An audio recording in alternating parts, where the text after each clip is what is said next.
someplace where I can lay my head.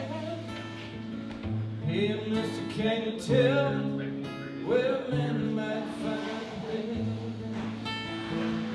He just grinned and shook my head.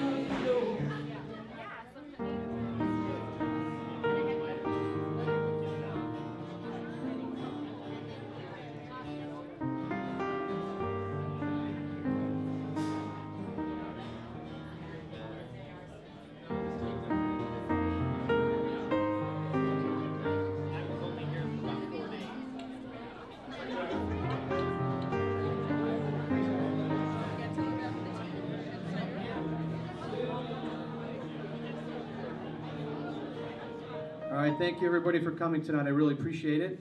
Welcome to our rehab reunion. My name is Tim Poor, and I'm the CEO of this particular hospital. I started here in October of last year, so I've been here almost a year. It's a great hospital, a lot of great people here. The theme of this year's celebration is the power of rehabilitation, and you may see that some of our staff members are wearing capes and their favorite superhero t-shirts and whatnot. And during this week, we just have a lot of fun activities, and we thought we'd do this today, and it allows the staff to get dressed up funny and have a good time. So we're celebrating this because it's National Rehab Week, and we also want to celebrate our staff members, but also you as patients and your family members for what you've been through and the journey you've been on. I don't know if you know, but last year we were able to treat over 1,000 people. 1,000 patients came through this hospital. That's a lot of lives you're touching, so yeah, it's awesome. I do want to kind of tell you my story. A lot of my staff have heard it already, but I got into rehabilitation because of my father and my best friend. My father, when I was 7, was in a major accident, broke every bone in his body, and had his left foot amputated at the ankle.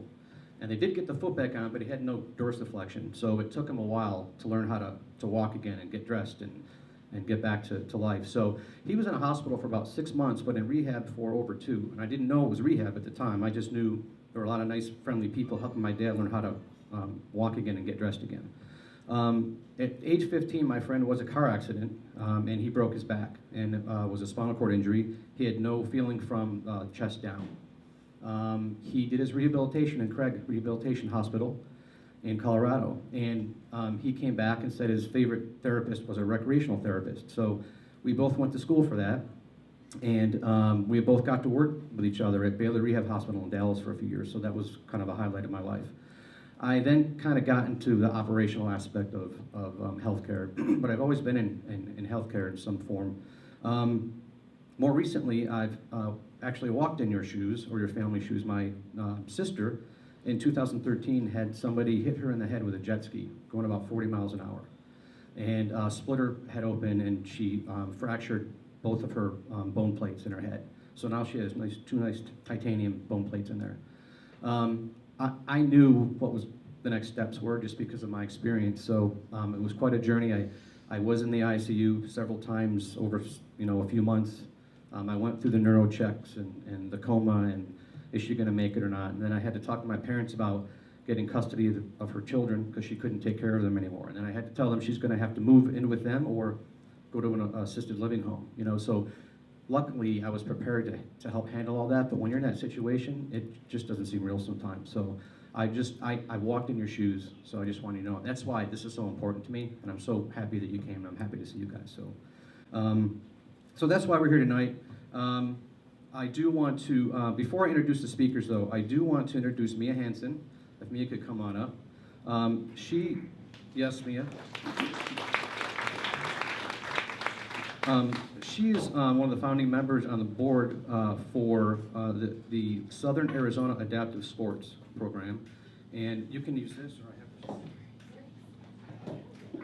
Thank you, Tim. And Tim and I are old friends from way back. He's also an incredible singer and dancer. Did you know that?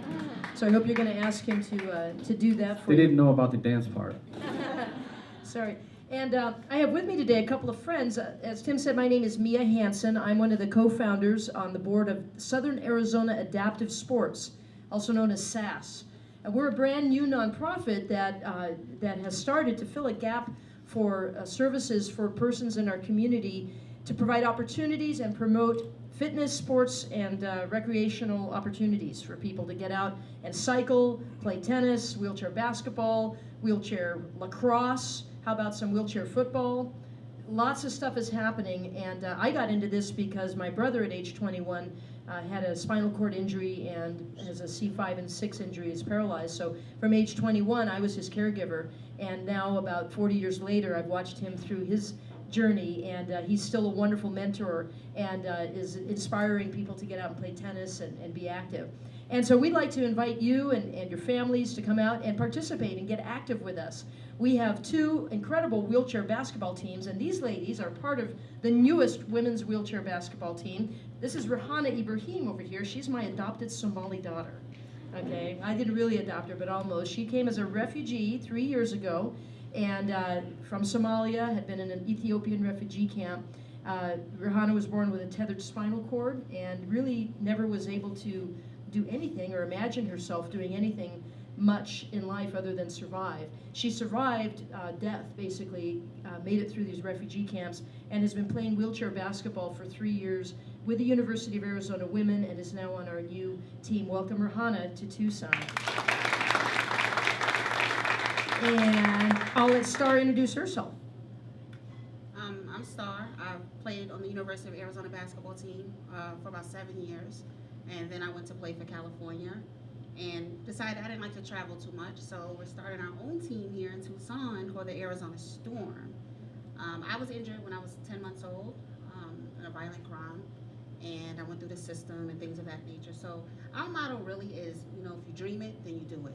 And your disability, your color, your race, whatever it is, shouldn't stop you. So my team of women were successful. We've overcome a lot of adversity, and we want to teach little girls that are coming up in wheelchairs or have crutches or TBI or whatever it is, that, you know, if you dream it, you can do it. And so that's what we're trying to do. And in addition to the basketball part, you know, we're doing a lot of educational outreach, because I was a teacher for 14 years. And so, you know, education is really big, and you know, it opens the door for everything else. So that's what we want to teach the little girls that are coming up, you know. Even though you're in a wheelchair, you still can dream. And if you have a dream, that's all you need. So when I was said I would do this talk, my initial thought was to thank all of the people that had done so much with me at Health South. But the trouble with that is that you always forget somebody. And so I decided I wouldn't do that. Instead, I'm just going to kind of go down through all the things that happened that got me here and kind of where things are. One thing that has struck me is how quick your life can change. And I think everybody that's here has seen that. One day you're pretty healthy and pretty good at what you're doing, and the next day you really are just kind of there. So one thing that's been helpful to me through the years is that I'm pretty lucky. My dad and I used to joke about Miller luck. It's luck that allows you to survive, but you're not lucky enough to avoid the accident in the first place. We got lots of that. I've been a lifelong rancher and a horse trainer. We have a guest ranch about an hour and a half from here. And I've been lucky that I've had great teachers. My father was a great horseman, and people associated with the ranch over the years. And we train our own horses. And we also buy horses. And the horses we buy are kind of, in some ways they're kind of tougher because they're older horses, so theoretically you could use them a little quicker. But you also don't know much about their biography. So I bought a horse in Denver, 7-year-old, and a good-looking horse. And we'd ridden him a few times, and he was gentle. And we just felt like there was something there that we weren't seeing yet. So finally I took him out on a ride, about an hour and a half in the mountains, and everything went fine, as it had been. But there still was kind of a hollow feeling there, something I couldn't get my hands on. And when I got back, I went to open a gate, and he threw a fit and flipped over backwards. And The next thing I knew, he was laying on top of me, and I was numb. And the saddle horn hit me into the left side of my groin. I could tell that, but I couldn't feel it, so that was kind of different. And one thing that I was worried about, and this is where my teachers came in, is that I knew one of my feet was probably still in the stirrup. And I couldn't see how I could roll out, you know, being paralyzed. I was already paralyzed. And yet somehow I did. I rolled on my stomach and my foot came out. And I guess that was the first bit of good luck. I haven't figured that out. I guess you could kind of look at that any way you want to, if depending on what you believe and what your spirituality is. You know, maybe my dad and all his cronies were up there kind of bailing me out on another one. Or maybe just the lessons that they had taught allowed me to react and do that role, even though I was basically paralyzed. I don't know, it's an unknown. When I rolled over, I rolled onto my arm, which doesn't seem like that big a deal, but I'll get to that in a minute. Next bit of good luck was that I was close to the barn. I had been out an hour or so, and nobody knew where I was going, so it could have been a lot worse. I have a really good crew that was on the scene, and they didn't do anything to mess things up, and they did everything right. So that was the next piece of good luck. And we had 2 doctors at the ranch that got involved pretty early on, and that was very helpful. So all very lucky things. When the paramedics showed up after about an hour, hour and a half, they did an excellent job. They were a little late getting there, but when they got there, they did a good job. But at that point, I could only move 3 fingers, which, when you think about it, is another piece of luck, because you can pour a pretty stiff drink with the 3 fingers to measure. Anyway, when they rolled me over to put me on the backboard, they found I had an arterial bleed in the femoral artery. And the reason probably that I'd survived was that I was laying on my left arm for that hour and a half, and that must have put enough pressure on it to keep things kind of under control. And then I went to University Medical Center, and they had some great doctors. Vascular surgeon John Hughes and his team. They saved my life that night and saved my leg, certainly. And then the next day, the spine surgeon, and then throughout, the trauma team was just incredible. And the rehab team over there got me up and out of bed, kind of standing, so that I knew I could do it. But that's it. That's when I came to Health South, that's kind of where I was. And so I became kind of a permanent resident for close to 2.5 months. It was, when I came here, I was deemed, I guess you could say, incomplete quadriplegic. So there really wasn't a whole lot to work with, but anyway, the people here are just so wonderful. We found thorough competence throughout. I mean, not just the therapists, but the doctors, the nurses, the janitors, the housekeeping people. Everybody was encouraging and helpful. And that's why, I mean, I could never remember all the people to thank. It's kind of a trick to know when to push and when to support, and I found that I needed both at different times, and I got it here, and that's just an amazing thing as well. By staying in Tucson, too, that I was able to get the support of a lot of friends and family. And in fact, Mary and I spend more time together in the last year than we have in 21 years of marriage, I think, for good or bad. the other thing that I learned here is that when you start to feel sorry for yourself, you can look around at the other patients and you can find somebody that's just in a whole lot worse shape than you are and just doing fine. And that is an amazing thing. And I hope that that's an amazing thing for everybody else that comes here. And the progress that people make is just incredible. Anyway, now, at the suggestion of people here, we're involved in outpatient rehab at St. Mary's Hospital. Been there for, the last 6 months. And it's going well, and we're getting there. And, you know, I can stand up and I can lift my arm. Not bad for a quadriplegic. Anyway, thank you to everybody here. I just can't express how much this place has meant to me. So, my name is Mark Walker. I was a patient here for 35 days. But prior to coming here, November 1st, 2016, I suffered a gunshot wound to the head. And I was in, sorry, I've never spoken in front of this many people, and I'm just shaking. Okay, so, went to Banner UMC.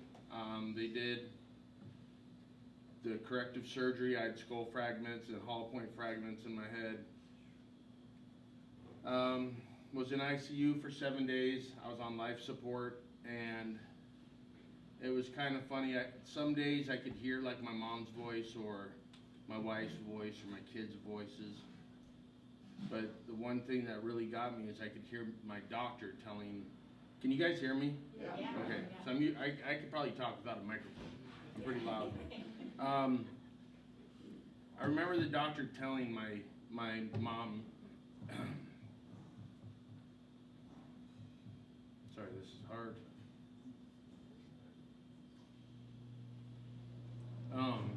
The doctor told my family I'd never walk. I'd probably never use my arm again. I wouldn't be able to remember anything ever again. And I was, you know, hooked up to the, whatever it's called, with all the tubes and stuff, and I couldn't move, but I could remember in my head I was saying, you know, F you, doctor, you know. You're gonna tell me I'm not gonna walk again, I'm never gonna use my arm again, and I mean, I'm getting it back, and I'm walking, obviously, but I think that's what really set my motivation, is hearing that doctor. I've never been in the hospital like that, never gone through anything like that, so to hear a doctor so calmly tell my family that I'd never walk again, I was like, not on my watch. So, obviously, I got out of ICU, and I can remember everything. Short term's pretty bad, long term's really good. But as my daughter says, they put me in a step down. Does everyone know what a step down is? Because I didn't. I guess it's when they put you in a private room. So I was in the private room for 31 days. You know, the nursing staff and everybody was hit and miss with them. But they didn't really have a physical therapy on my floor. It was just, really, I guess they just floated through the whole hospital. When they got to me, they got to me. So, but when I started doing the physical therapy, you know, I'd get up and I'd walk with a quad cane and 2 people on my gait belt, and then, you know, walking like a pirate, they said, but, sorry, I'm getting really nervous, but, it was really casual. It wasn't as intense of what I was looking for. I was looking for something that was going to be in my face, pushing me, driving me. And I remember I worked for a medical transport company, and we used to pick up patients here. And I used to think, oh my God, everyone was just so nice. And I saw people like making strides in their recovery. So I wanted to be at this Health South. So after 31 days, I was finally approved on insurance and was transferred to Health South up here. What's this one called? Sarah? Yeah. Okay, cool. So And then I get to start my PT, thank God. But the most memorable for me was my coach, Meredith. Because when I was in Banner, one of the guys that used to work there used to work here, and he told me about the Bioness. And he's like, it's like Transformer stuff. They put all this stuff and shock you. And I wanted that. I wanted to get back to normal, and I kept bugging her, and she finally put it on me every day, and I love it. I mean, if anyone doesn't know, you put on these different straps all over your leg, and then it's hooked up to an iPad, and it controls your leg, and you walk normal. So it was really cool. So thank you, Mayor, for that. And then from, of course, McKaylee, you know, she's not only, what's your status again out here? She's director of therapy, but she's a friend now, you know, and it's really helped my progression. So, and then all the OTs for helping me, you know, doing stuff that I hated every morning, getting a quadruped, and you know, because my arm was, it's called sublux, so my arm was dropped and it hurt. And they're like, yeah, it's supposed to hurt. I'm like, oh, I don't like it, you know. So, but I kept doing it, and Jenny, I don't know where she's at. She's in the back somewhere. And Pauline, and I shouldn't be naming out names. I just want to say thanks to everybody. I mean, because this was just an amazing visit until that one morning that I woke up to go to PT, and Christy looks at me and she says, "What's wrong with you?" And I was like, "What?" And she's like, "Smile." And I couldn't shut my eye. I couldn't smile right because all of a sudden I get handed down Bell's palsy. So Dr. Bennett thought I had a stroke, so sent me back down to Banner for 8 hours to sit in the emergency room so they could do one more CT scan. But so not only am I battling my disability, I get Bell's palsy, and that was pretty lame, if you ask me. But I mean, I got through it. It's still kind of there, but it takes a while. You know, the nursing techs, like Charlie said, you know, I get to meet Charlie and Mary when they first came here. Yeah. I mean, I've met Marvin. I mean, Marvin, one of my buddies here, you know, it's like, this place is absolutely amazing. It really is. So if you ever have, obviously, past patients are here, but, you know, this would be my number one place if something happened to one of my friends or family. So, let's see. After 35 days, I went home. McKaylee did a home evaluation, and it was fine. And I walked out with a cane, but I never used it since. So, non-compliant. Yeah. But I just want to thank every single one of you. I mean, all of you are like in my heart. So I just want to say thank you, and thanks to Health South. Thanks to Tim too. So I'm done. Thank you. My name is Brandon Ensign. I was only here for 2 weeks, back in February and March. But Tim especially, I put him through some tough times because I was in a bicycle accident. I was hit by a car on my bike, and Look Save a Life came and wanted to do a story on me. So they had TV cameras, and Tim just wanted to make sure everything was okay, that we were, you know, portraying Health South in a good light and stuff, but it was kind of stressful for him at the time. So I just want to say thanks for allowing that to happen, and everything worked out. But yeah, my story, really, I just wanted to say, like Charlie, where's Charlie? Charlie, he wanted to not forget people, and so he didn't want to go into thank yous. That's really what I'm up here for, because when I was here for a very short amount of time. I was here for only 2 weeks. So I don't have really long, detailed stories like the other two guys that were here, Mark and Charlie. All I can really say is attest to how great Health South is and say the thank yous. Because, you know, I was here for less time, so I can remember everybody's names, and it wasn't that long ago, and I just want to say thank you to Tim into my occupational therapist. I forget her name. If she's here and you remember me, I remember you. Actually, Deb, were you the one when I was in the shower? Yeah. Yeah, I was in the shower, and it was right before I left, and she kept telling me just to make sure. That's how great Health South is. She kept trying to make sure that I didn't put weight on my leg or on my foot. And I kept doing it by accident, and she'd have to stop me and be like, "You got to stop doing that if we're going to send you home." So I'm sorry I caused you problems too, but thank you. But yeah, everybody, Adele, I don't know if Adele's here, but Adele's awesome too. I work with him like pretty much every day, Cecily, George. So it's more of a thank you from my end for all you guys.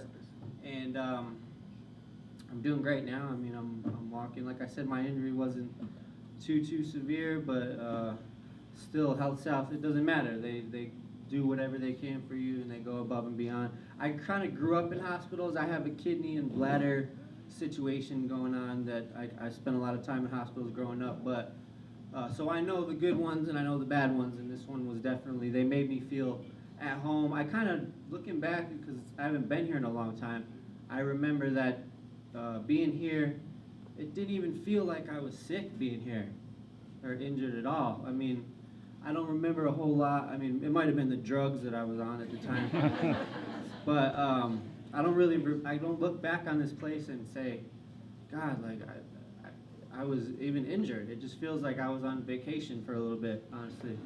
But so that's all I want to say is to thank you to everybody. And if I did forget you and you're back there, just wave. Dr. Bennett's awesome too, by the way. I see Dr. Bennett. But thanks a lot. And Health South is great. I'm Peggy Lee, and I had a fractured hip and a fractured femur, and I came in here, didn't think I'd ever walk again. Well, that was a joke, because in just minutes, they had me feeling just absolutely fabulous. The techs, I had more fun with them, all of them. They were so demanding, and I was always a little resentful, but I did what they said, and man, look at me now. And Dr. Bennett, Dr. Boylan? No, I call him. Boylan? Oh. We even had to change her name because it seems like I never could remember it. But I want to thank everybody here at Health South. This is my second wander through here. And the first one was okay, the second one was fabulous, and I would recommend this place to anybody. Everybody needs to feel as comfortable and as welcome and have as much encouragement as these people can give you. So I want to thank you, and you're just angels that came to help all of us. Thank you very much. Make this real quick, short and sweet. What brought me here is I ended up on March 1st in a coma at Banner, and I was in that for a whole month. And then I was transferred to acute care at Cornerstone, and when I came out of the coma, I couldn't move my left arm or my legs. And they did a little therapy there, so when I got here, I was able to kind of get on the edge of the bed, but they introduced me to two great therapists, Jamaica and Amber, who I call my slave drivers. Man, every day at the end of the day, they read me that 7:30 wake up. I hated that.